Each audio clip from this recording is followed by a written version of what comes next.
नमस्कार। आज हम बात कर रहे हैं रचनात्मकता मतलब क्रिएटिविटी और प्रेरणा इंस्पिरेशन के बारे में। अक्सर ये लगता है कि भाई कुछ नया बनाने के लिए कोई जादुई टैलेंट चाहिए, पर क्या ये सच है? या फिर क्रिएटिविटी असल में कुछ नया खोजने से ज़्यादा जो पहले से है उसे जोड़ने के बारे में है? इसी के आसपास घूमती है ऑस्टिन क्लेन की बहुत ही मशहूर किताब स्टील लाइक एन आर्टिस्ट। और हमारे पास इसका एक अच्छा खासा डिटेल्ड सारांश है जिसमें वो 10 खास बातें बताई गई हैं। तो आज हमारी कोशिश रहेगी कि इन सूत्रों को समझें कि ये क्रिएटिविटी असल में काम कैसे करती है, कैसे हम दुनिया में जो आइडियाज़ हैं, स्टाइल्स हैं, उनसे सीखकर कुछ अलग बना सकते हैं। तो क्या वाकई में कुछ भी ओरिजिनल नहीं होता? चलिए इसी विचार को थोड़ा और समझते हैं। हाँ, ये सुनने में पहली बार शायद थोड़ा अजीब लगे कि कुछ भी मौलिक नहीं है, पर सच कहूँ तो ये काफ़ी राहत देने वाली बात है। वो जो एक भारी दबाव होता है ना क्रिएटिव लोगों पर कि हर बार कुछ बिल्कुल नया, एकदम अभूतपूर्व बनाना है। हाँ, वो प्रेशर तो होता है। ये उस प्रेशर को कम करता है। क्लेन का जोर इस बात पर है कि क्रिएटिविटी कोई जादू नहीं है, ये कनेक्शन बनाने की कला है। मतलब जो चीज़ें पहले से मौजूद हैं, उन्हें देखना और उन्हें एक नए तरीके से एक नए पैटर्न में जोड़ देना। हर नया आइडिया कहीं ना कहीं किसी पुराने आइडिया पर ही तो खड़ा होता है ना। ये बात तो है। अच्छा, तो अगर ये सब कुछ कहीं ना कहीं से लिया ही गया है, तो फिर क्लेन का जो पहला सूत्र है, कलाकार की तरह चोरी करें, इसका असल मतलब क्या हुआ? ये सुनने में थोड़ा कंट्रोवर्शियल सा लगता है। चोरी तो चोरी हुई, है ना? हाँ, ये शब्द जानबूझकर थोड़ा चौंकाने वाला इस्तेमाल किया उन्होंने, लेकिन इसका मतलब वो सीधी सीधी नकल या प्लेजरिज्म बिल्कुल नहीं है। क्लेन अच्छी चोरी और बुरी चोरी में साफ फर्क बताते हैं। अच्छा, क्या फर्क है? बुरी चोरी है जब आप बिना समझे, बिना क्रेडिट दिए किसी का काम बस हूबहू उठा लेते हैं। और अच्छी चोरी का मतलब है कि आप किसी कलाकार के काम को गहराई से स्टडी करें, समझें कि उन्होंने वो कैसे किया, क्यों किया, उनके सोचने के तरीके से सीखें और फिर उस सीख को अपने अंदाज में अपने काम में ढालें। मतलब कॉपी नहीं करना, बल्कि उससे प्रेरणा लेना। बिल्कुल, ये एक तरह से उनके काम को सम्मान देना है, उसे आगे बढ़ाना है। सिर्फ ऊपरी तौर पर कॉपी करना नहीं, बल्कि उसके पीछे की सोच को समझना है। अच्छा, तो ये सीखने और सम्मान देने की एक प्रक्रिया हुई। ठीक है, ये समझ आता है। लेकिन ये सीखने और बनाने का काम शुरू कहाँ से करें? कई बार लोग सोचते रह जाते हैं कि अभी सही वक्त नहीं आया, या मुझे पूरी तरह पता नहीं कि करना क्या है। और इसी से जुड़ा क्लेन का दूसरा सूत्र है, शुरू करने के लिए ये जानने का इंतजार ना करें कि आप कौन हैं। ये थोड़ा अजीब नहीं? हाँ, लगता तो है। मतलब बिना दिशा पता हो तो कैसे बढ़ें? और वो एक बात है ना, fake it till you make it, वो थोड़ा बनावटी सा नहीं लगता? देखिए, ये सूत्र असल में एक्शन लेने पर जोर देता है, परफेक्शन पर नहीं। क्लेन मानते हैं कि हम अक्सर काम करते हुए ही खुद को पहचानते हैं, अपनी आवाज़ ढूंढते हैं। ऐसा नहीं होता कि पहले पहचान तय हो जाए और फिर हम काम शुरू करें। नहीं, अच्छा। काम करते करते, प्रयोग करते करते ही हमारी पहचान बनती है, वो विकसित होती है। और ये fake it till you make it, इसका मतलब झूठ बोलना नहीं है। तो फिर क्या? इसका मतलब है कि आप जिस भूमिका में जाना चाहते हैं उसे अपनाना शुरू कर दें, भले ही आप अभी उसमें पूरी तरह फिट न हो। जैसे कोई स्टूडेंट है जो डॉक्टर बनना चाहता है, वो शुरू से ही डॉक्टरों जैसा सोचने लगता है, वैसा व्यवहार करने लगता है। धीरे धीरे वो उसकी आदत बन जाती है। हाँ, समझ गया। तो ये आत्मविश्वास बनाने और बस शुरू कर देने का एक तरीका है, खासकर जब आप श्योर न हो। काम करते रहने से ही रास्ता साफ होता है। यानी पहचान कोई मंजिल नहीं, बल्कि सफर का हिस्सा है जो काम करने से मिलता है। ये तो काफी पावरफुल आइडिया है। और इसी से जुड़ा अगला सूत्र है, वह किताब लिखें जिसे आप पढ़ना चाहते हैं। मतलब वो चीज बनाओ जिसकी कमी आपको खुद महसूस हो रही है। क्या ये थोड़ा सेल्फिश नहीं है? हमें ऑडियंस के बारे में नहीं सोचना चाहिए? पहली नज़र में लग सकता है कि ये आत्म केंद्रित है, लेकिन ये बहुत ही प्रैक्टिकल सलाह है असल में। जब आप वो बनाते हैं जो आपको खुद पसंद है, जिसे आप खुद इस्तेमाल करना चाहेंगे, तो आप ही उसके पहले फैन होते हैं। हाँ, ये बात तो है। तो कम से कम एक व्यक्ति तो है जिसे आपके काम में दिलचस्पी है, और वो आप खुद हैं। ये आपको मोटिवेटेड रखता है और आपके काम में एक ईमानदारी, एक जुनून लाता है। और अक्सर होता यह है कि जो चीज़ आपको पसंद आती है ना, वो कई और लोगों को भी अच्छी लगती है। हाँ, मतलब दूसरों का अंदाजा लगाने से अच्छा है कि पहले खुद के लिए बनाओ। बिल्कुल, अपने यकीन पर काम करना ज्यादा बेहतर है। सही कहा। जब आप खुद ही अपने काम के फैन हो तो उसमें जान डालना आसान हो जाता है और वो जुनून शायद दूसरों तक पहुंचता भी है। अच्छा, अब एक और दिलचस्प बात, क्लीन कहते हैं खासकर आज के डिजिटल ज़माने में अपने हाथों का प्रयोग करें। हम सब इतना ज़्यादा कंप्यूटर और स्क्रीन पर काम करते हैं, तो ये हाथों से मतलब फिजिकल चीज़ों से काम करने की क्या अहमियत है? हाँ, ये सलाह आज के समय में और भी ज़रूरी हो गई है।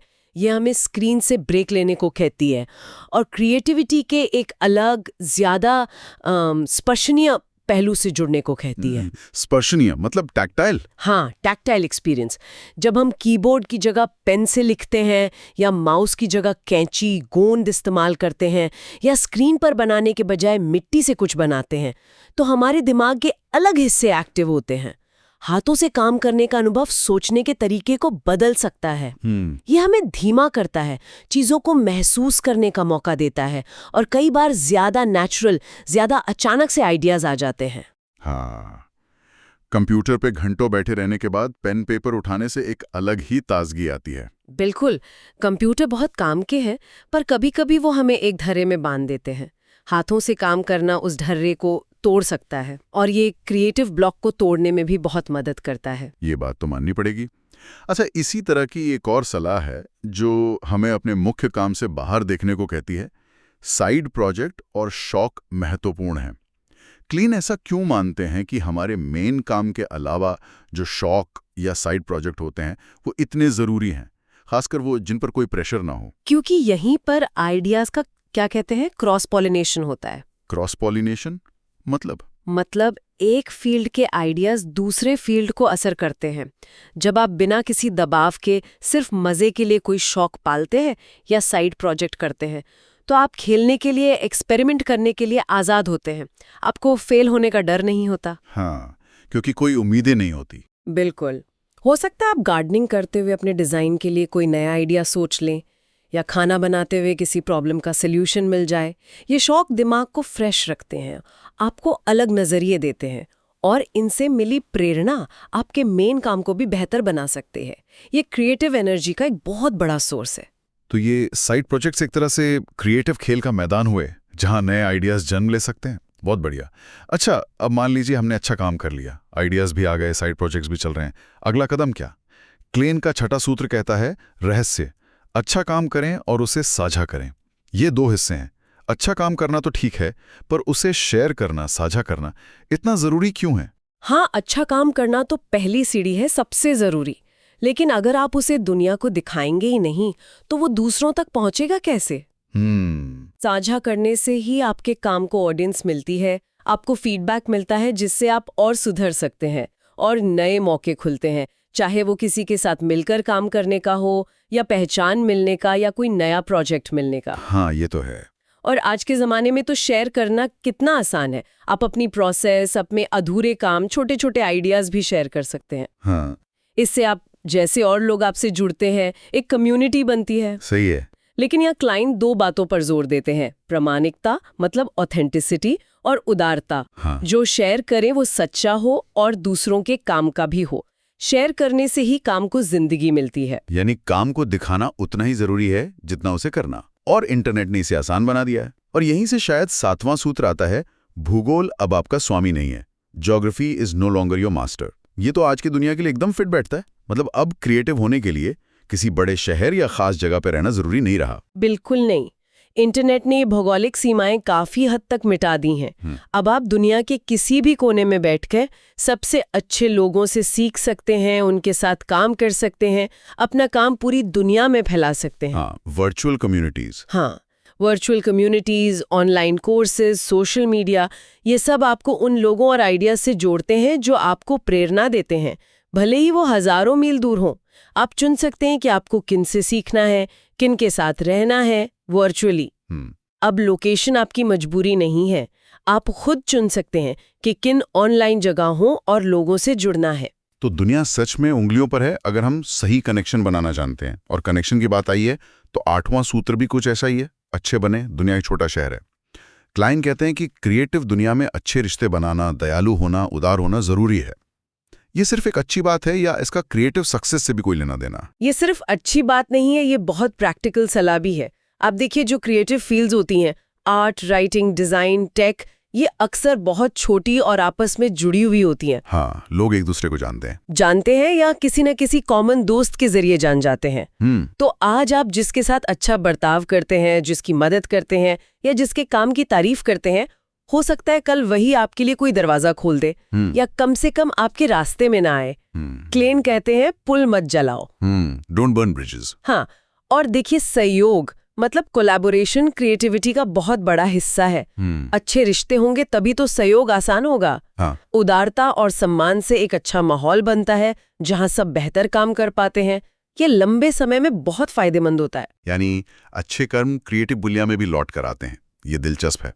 अब आते हैं 9वें सूत्र पर। ये सुनने में थोड़ा उल्टा लगता है। उबाऊ बने, काम पूरा करने का यही एकमात्र तरीका है। क्रिएटिव होने के लिए बोरिंग बनना ये कैसे मुमकिन है?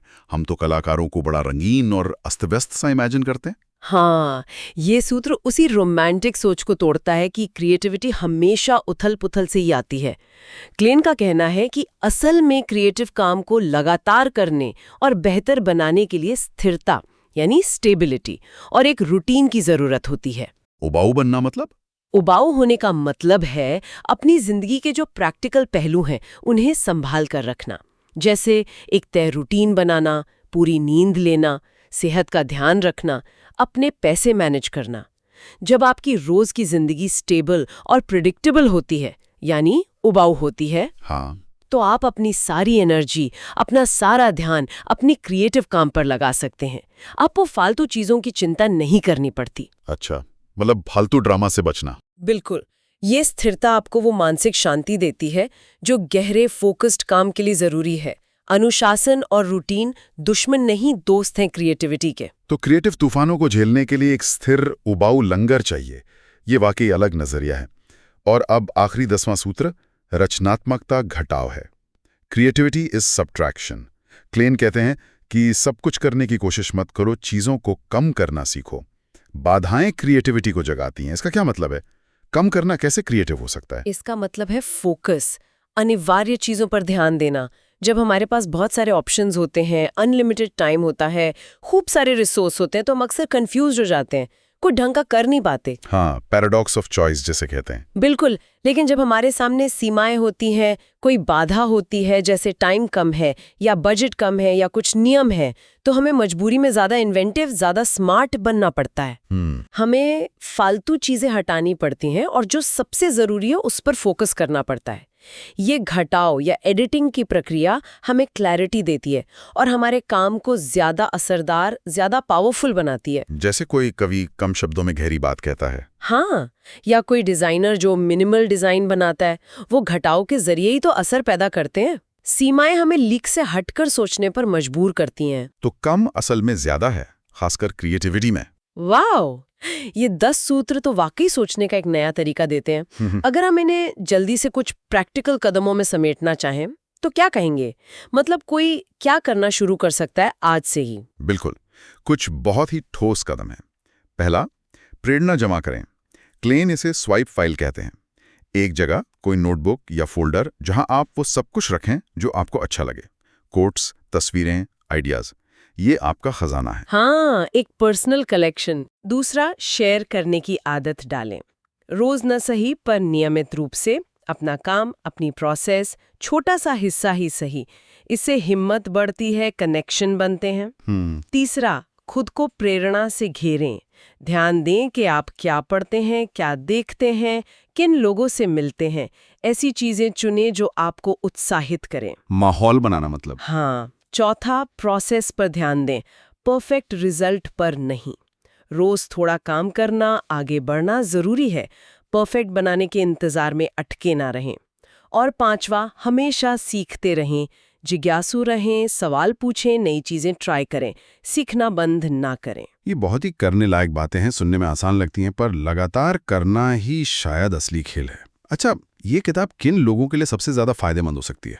वैसे तो ये हर उस इंसान के लिए है जो अपनी क्रिएटिविटी बढ़ाना चाहता है, लेकिन हाँ, खास तौर पर जो लोग क्रिएटिव फील्ड्स में हैं, artist, writer, designer, entrepreneur, musician, उनके लिए तो बहुत ही मददगार है। और उनके लिए भी जो अटके हुए महसूस करते हैं। हाँ, बिल्कुल। जो लोग क्रिएटिव ब्लॉक से जूझ रहे हैं या जिन्हें लगता है कि वो उतने क्रिएटिव या ओरिजिनल नहीं है, जिसे इम्पोस्टर सिंड्रोम कहते हैं। ये किताब उस डर को कम करती है और बस शुरुआत करने की हिम्मत देती है। वाकई ये याद दिलाती है कि क्रिएटिविटी कोई खास लोगों का अधिकार नहीं, बल्कि एक प्रैक्टिस है, एक नजरिया है। तो इस पूरी बातचीत का निचोड़ क्या है, आखिरी संदेश क्या है? मेरे ख्याल से सबसे बड़ा संदेश यही है कि क्रिएटिविटी का मतलब ये नहीं कि आप हर बार कुछ एकदम नया, एकदम मौलिक खोजें, बल्कि ये कनेक्शन बनाने के बारे में है। दुनिया विचारों से भरी है, आपका काम है उन्हें देखना, चुनना, मिलाना और फिर उसमें अपना कुछ मिलाना। हाँ, अपनी आवाज, अपना अनुभव, अपना नजरिया। और जैसा क्लेन कहते हैं, आप उन चीजों का जोड़ हैं जिन्हें आप अपनी जिंदगी में आने देते हैं। तो समझदारी से चुनें कि आप किन प्रभावों को अपना रहे हैं और फिर बस बिना डरे अपना काम करें और उसे दुनिया के साथ बांटें। बहुत बढ़िया कहा। तो ये थी ऑस्टिन क्लेन की किताब स्टील लाइक एन आर्टिस्ट के मुख्य विचारों पर हमारी आज की ये गहन चर्चा। इसने यकीनन क्रिएटिविटी को देखने का एक ज्यादा आसान और प्रैक्टिकल तरीका दिखाया है। बिल्कुल। और इस पूरी बातचीत के बाद ना एक सवाल मेरे मन में घूम रहा है। अगर क्लेन सही है और वाकई सब कुछ एक रीमिक्स है, तो फिर वो कौन सी चीज है जो किसी काम को सचमुच हमारा बनाती है? दिलचस्प सवाल है। हाँ, वो जो एक पर्सनल छाप होती है या वो जो अनूठापन महसूस होता है, वो कहाँ से आता है? क्या वो सिर्फ हमारे चुने हुए प्रभावों में है, या उन्हें मिलाने के तरीके में, या उस कहानी में जो हम उसके जरिए कहते हैं? वो क्या है जो एक रीमिक्स को भी मौलिक जैसा महसूस करा देता है? इस पर सोचना काफी इंटरेस्टिंग हो सकता है। ये वाकई सोचने के लिए एक गहरा सवाल छोड़ दिया आपने। इसी विचार के साथ आज की ये चर्चा यहीं समाप्त करते हैं।